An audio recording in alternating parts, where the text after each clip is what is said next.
Chapitre 16. Je survivais. En plus de mes anciennes charges, j'assumais celles de Modou. L'achat des denrées alimentaires de base me mobilisait toutes les fins de mois.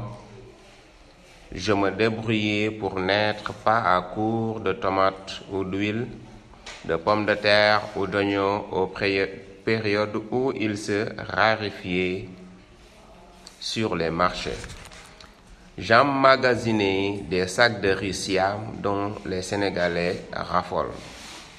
Mon cerveau s'exerçait à une nouvelle gymnastique financière. Les dates extrêmes de paiement des factures d'électricité ou d'eau sollicitaient mon attention. J'étais souvent la seule femme dans une file d'attente.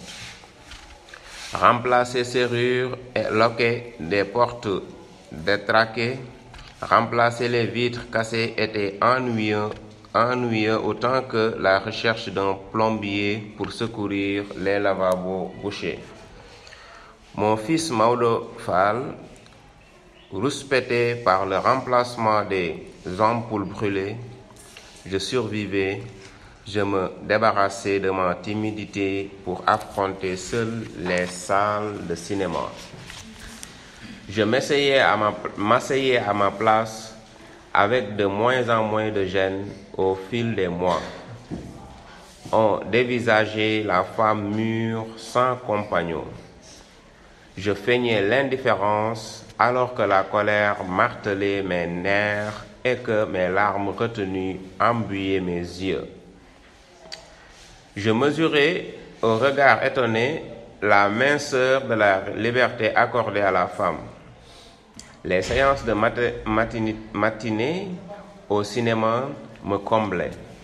Ils me donnaient le courage d'affronter la curiosité des uns et des autres. Elles ne m'éloignaient pas longtemps de mes enfants. Le cinéma, quel dérivatif puissant à l'angoisse. Film intellectuel, à thèse, films sentimentaux, films policiers, films drôles, films à suspense furent mes compagnons.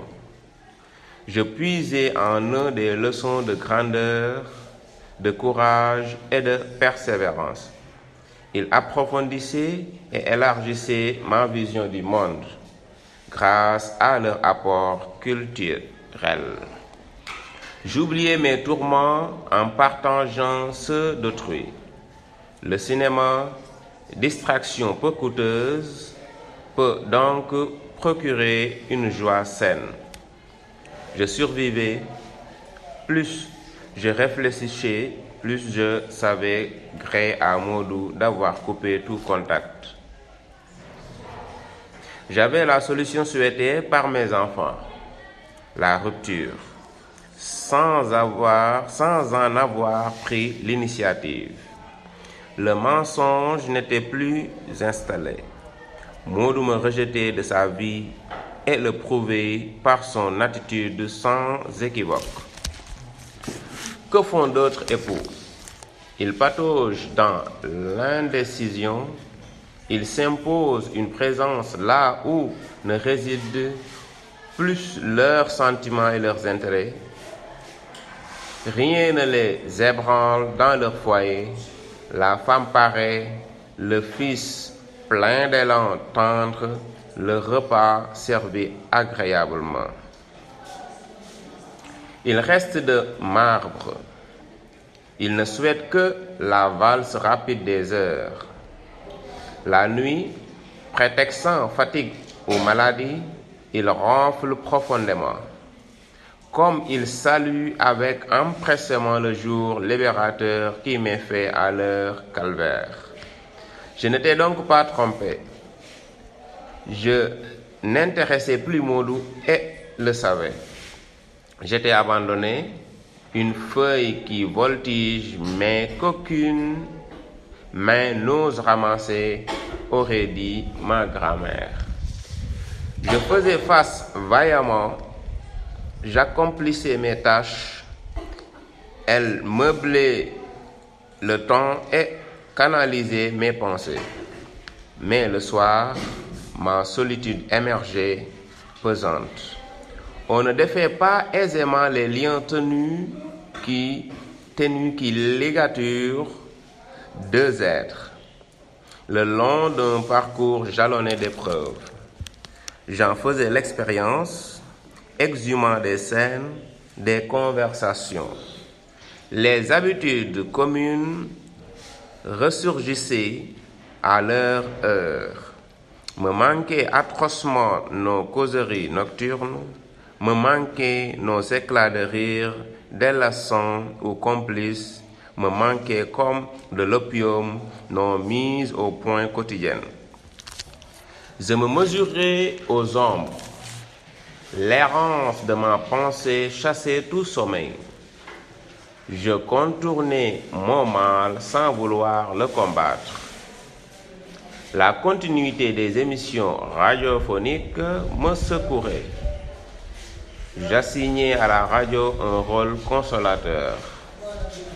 Les mélodies nocturnes berçaient mon anxiété.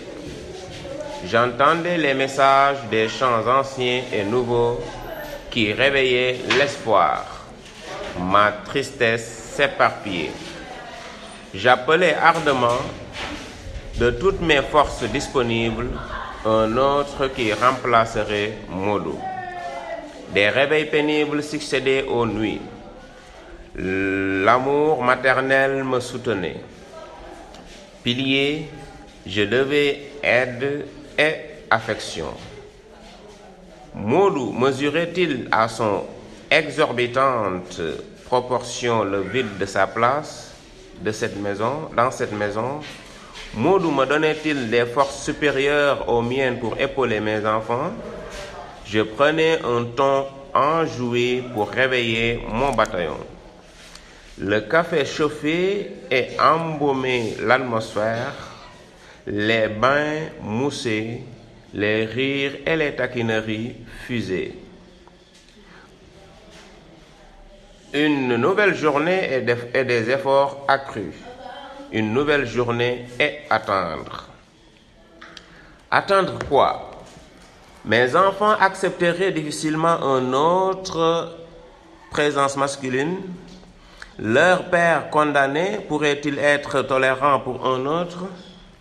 Quel homme d'ailleurs aurait le courage d'affronter 12 pères Dieu hostiles qui vous décortiquent sans ménagement? Attendre. Mais attendre quoi? Je n'étais pas divorcé. J'étais abandonné. Une feuille qui voltige, mais qu'aucune main n'ose ramasser, aurait dit ma grand-mère. Je survivais. Je connus la rareté des moyens de transport en commun. Mes enfants faisaient en riant ce dur apprentissage. J'entendis un jour Daba leur conseiller, surtout, ne dites pas à maman qu'on étouffe dans les cars aux heures de pointe. Je pleurais de joie et de tristesse mêlée. Joie d'être aimé de mes enfants, tristesse d'une mère qui n'avait pas les moyens de changer le cours des choses.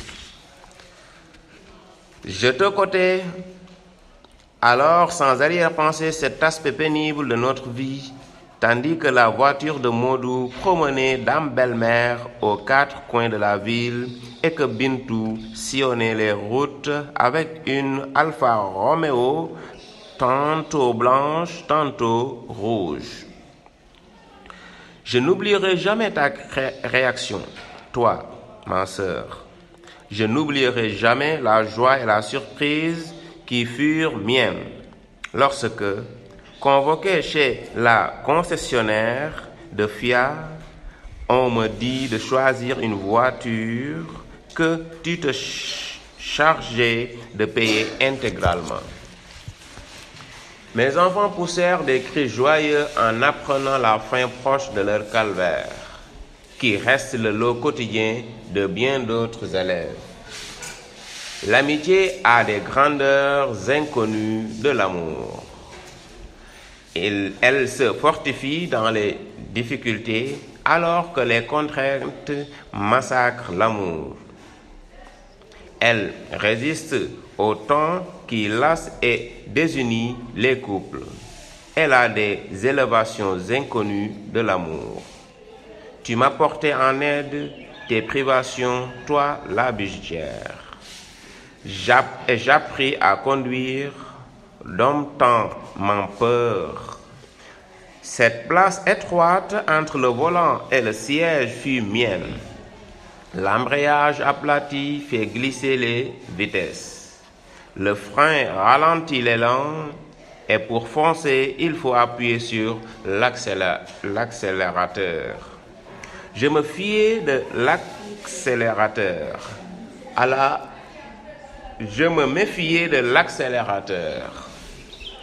À la moindre pression des pieds, la voiture s'élançait. Mes pieds apprirent à danser au-dessus des pédales. Je me disais au moment de découragement, pourquoi cette Bintu au volant et pas moi? Je me disais, ne pas décevoir Aïssatou, je gagnais cette bataille des nerfs et du sang-froid. Je décrochai mon permis de conduire et te mis au courant. Je te disais, et maintenant, mes enfants sur le siège arrière de la Fiat 125, couleur crème, grâce à toi, mes enfants peuvent toiser l'opulente belle-mère et la frêle enfant dans les rues de la ville. Modou surpris, incrédule, enquêtait sur la provenance de la voiture. Il n'accepta jamais sa véritable histoire. Il croyait, lui aussi, comme la mère de Maodo, qu'une bijoutière n'a pas de cœur.